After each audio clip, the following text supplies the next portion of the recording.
Hello everyone, এই ভিডিওতে ফ্রিজের একটি সমস্যা সমাধান করে দেখাবো। ফ্রিজের সেই সমস্যাটি হচ্ছে ফ্রিজের যে ডোর আছে এই ডোর ঠিকভাবে লাগে না, লাগানোর পরেও ফাঁকা থাকে। যখন কিনা ফ্রিজের যে রাবার বা গ্যাসকেট থাকে এই রাবার বা গ্যাসকেটের সমস্যা হয় তখন কিন্তু ফ্রিজের ডোর লাগানোর পরেও ফাঁকা থাকে।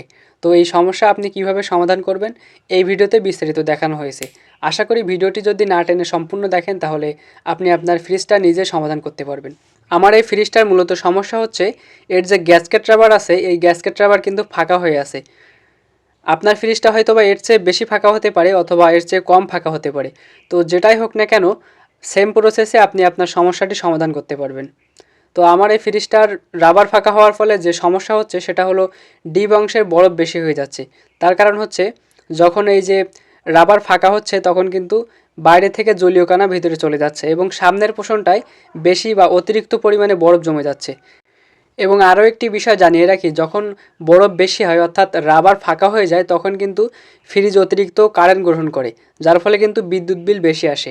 এটা কিভাবে হয় দেখেন, ফ্রিজ যখন চলে তখন ফ্রিজের যে সিস্টেম সেটা হলো ফ্রিজ যখন ঠান্ডা পরিপূর্ণ হয়ে যায় তখন ফ্রিজের লোড ছেড়ে দেয় অর্থাৎ কম্প্রেসার অফ হয়ে যায়, কারেন্ট বিল সাশ্রয় হয়।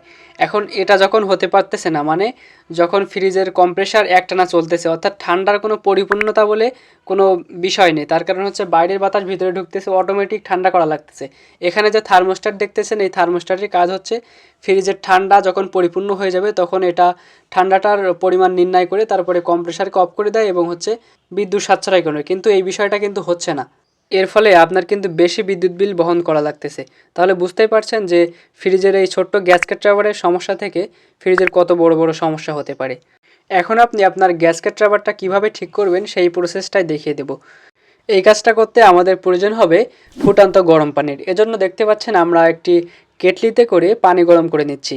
আপনি যেভাবেই পানিটা গরম করেন না কেন, গ্যাস চুলা বা যেভাবেই হোক, অবশ্যই খেয়াল করতে হবে পানিটা যেন ফুটান্ত হয়। আমরা একটা দড়ি নিয়ে নেব, এই দড়িটা যেন অবশ্যই ফ্রিজের চারপাশ ঘুরিয়ে বাঁধা যায় এমন লম্বা হবে, এবং একটি সুতি কাপড়ের টুকরা নিয়ে নেব। তারপর একটা ব্রাশ নেব। এবার আমরা আমাদের ফ্রিজের যে রাবারের সমস্যা এটা সমাধান করব। এবার আমরা গরম পানির কেটলিটা নিয়ে ফ্রিজের যে ডোর আছে এই ডোরের সাথে যে রাবার আছে এই রাবারের উপরে ঠিক এভাবে গরম পানিটা ঢেলে দেব। দেওয়ার সাথে সাথে যেটা ঘটবে সেটা হলো এই গ্যাসকেট রাবারটা আগে ছিল হার্ড এবং এখন অনেক সফট হয়ে যাবে। আমাদের এই ফ্রিজের যে গ্যাসকেট রাবার এই ফ্রিজের গ্যাসকেট রাবারে মূলত সমস্যা হচ্ছে উপরের সাইডটা ফাঁকা এবং এক সাইডে ফাঁকা। হয়তোবা আপনাদের ফ্রিজেও হতে পারে রাবার চারি সাইড ফাঁকা বা এক সাইড বেশি ফাঁকা, ডান সাইড বা তলার সাইড উপরের সাইড যে কোনো সাইড হতে পারে। এখন সমস্যাটা যে আমার মতে হতে হবে এমন না, যেটাই সমস্যা হোক না কেন আপনি ঠিক এভাবেই সমাধানটা করতে পারবেন। গ্যাসকেট রাবারের উপরে গরম পানি দেওয়ার পরে রাবারটা দেখতে পাচ্ছেন অনেক নরম হয়ে গেছে। এবার আমরা যেটা করব তা হলো যে ব্রাশ আসছে এই ব্রাশের সাহায্যে রাবারের ভিতরে অনেক ময়লা আছে এই ময়লাগুলো তোলার চেষ্টা করব। এই ফ্রিজের রাবারের সমস্যা মূলত শুধুমাত্র উপরের সাইডে, এই কারণে আমি ব্রাশ দিয়ে উপরের সাইডে পরিষ্কার করে নিচ্ছি। আপনি আপনার ফ্রিজের যে সাইডে সমস্যা সব সাইডেই পরিষ্কার করবেন, সেই সাইড সহ সব সাইডে পরিষ্কার করবেন এভাবে। আমি আর একটু গরম পানি দেওয়ার পরে ফাইনালি যে সুতি কাপড়টা ছিল এই কাপড় দিয়ে সুন্দর করে সব জায়গা থেকে ময়লাটা একেবারে তুলে নিয়ে আসবো। এখানে দেখতে পাচ্ছেন যে যে কাপড় আছে এই কাপড়ের সাথে ময়লাটা চলে আসতেছে।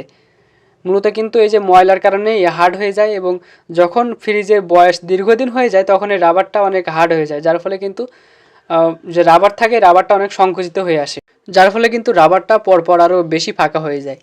এজন্য আমরা সাজেস্ট করি যে আপনি আপনার ফ্রিজের যে রাবার আছে গ্যাসকেট রাবার এই গ্যাসকেট রাবারটা প্রতি 3 মাস পর পর আপনি গরম পানি দিয়ে এভাবে ওয়াশ করবেন। সেটা ভালো থাকলেও করবেন, সেটা একটু সমস্যা হলেও করবেন।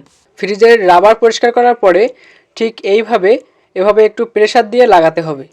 এভাবে 2-1 বার খুলে তারপরে প্রেসার দিয়ে লাগিয়ে তারপরে যেটা করতে হবে সেটা হলো আবার এই যে রাবার আছে এই রাবারে এখানে গরম পানি দিতে হবে।